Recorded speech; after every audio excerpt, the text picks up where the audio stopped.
नमस्कार मित्रांनो, स्वाती नक्षत्रामध्ये महादेवांची अशी करा पूजा. स्वाती नक्षत्राचा स्वामी राहू आणि देवता वायुरूप मानले जातात. तसेच श्रावण महिन्यातील या नक्षत्रात शंकरांची उपासना अत्यंत लाभदायक मानली जाते. 18 ऑगस्ट 2026 रोजी सकाळी 4:58 स्वाती नक्षत्र सुरू होत असून 19 ऑगस्ट 2026 रोजी सकाळी 6:46 पर्यंत असेल. ज्योतिष आणि धार्मिक मान्यतेनुसार स्वाती नक्षत्रात पडणाऱ्या पावसाचे पाणी अत्यंत पवित्र आणि अमृततुल्य मानले जाते.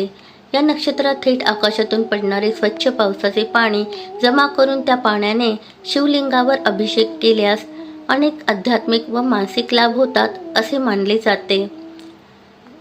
जलाभिषेक केल्याने मिळणारे संभाव्य लाभ: राहू दोष व मानसिक शांतता. स्वाती नक्षत्राचा संबंध राहू ग्रहाशी जोडला जातो.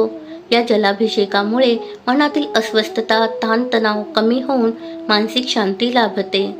धनवृद्धी व समृद्धी मिळते. हे पाणी साठवून घरात किंवा तिजोरीत ठेवल्याने तसेच शंकरांचा अभिषेक केल्याने लक्ष्मीची कृपा राहते व आर्थिक चणचण दूर होते अशी लोकमान्यता आहे. नकारात्मक ऊर्जेचा नाश होतो.